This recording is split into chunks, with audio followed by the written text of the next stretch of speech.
ये कहा गया ब्रक काक कपोतानाम सारी तित्तिर घातक अंतर्जल उभे संधे प्राणयामेन शुद्धति।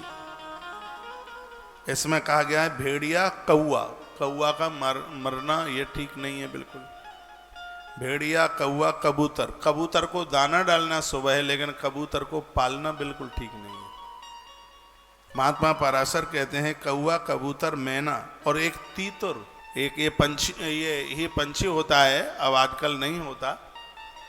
ये सब विषैले खादों ने, ये सब जो कीटनाशक दवाइयां हैं, इन्होंने सब जीवों को खत्म कर दिया।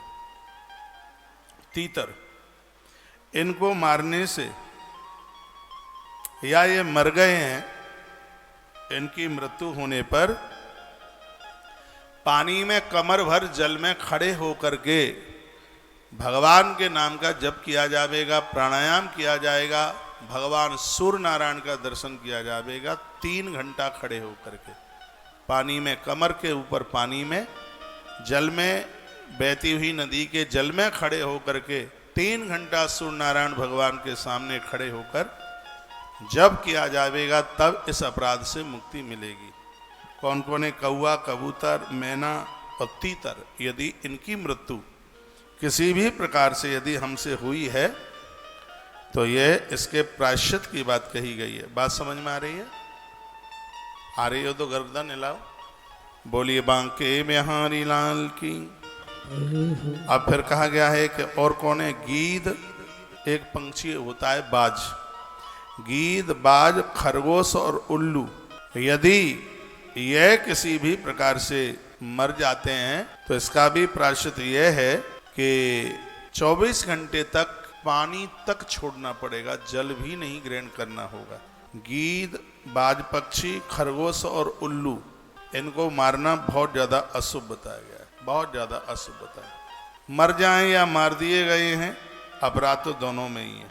तत्पश्चात और भी वर्णन किया, बलगुली टिट्टभानंश कोकिला खंजरीट गई, एक पंछी है कोयल, कोयल की यदि मृत्यु हो गई है तो इसमें भी वर्णन किया गया है कि इसमें भी 2 दिन तक का व्रत उपवास करना होगा, तब कहीं उस पाप से प्रायश्चित हो पाएगा। अब लिखा है हत्वा मूसक मरजार सर्पा जागर डुंडुबान।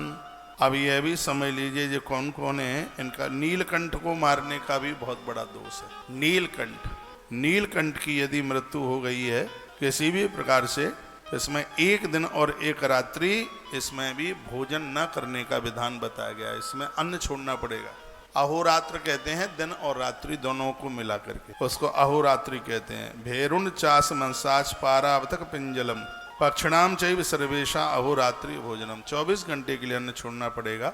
ऐसा अपराध से प्रायश्चित है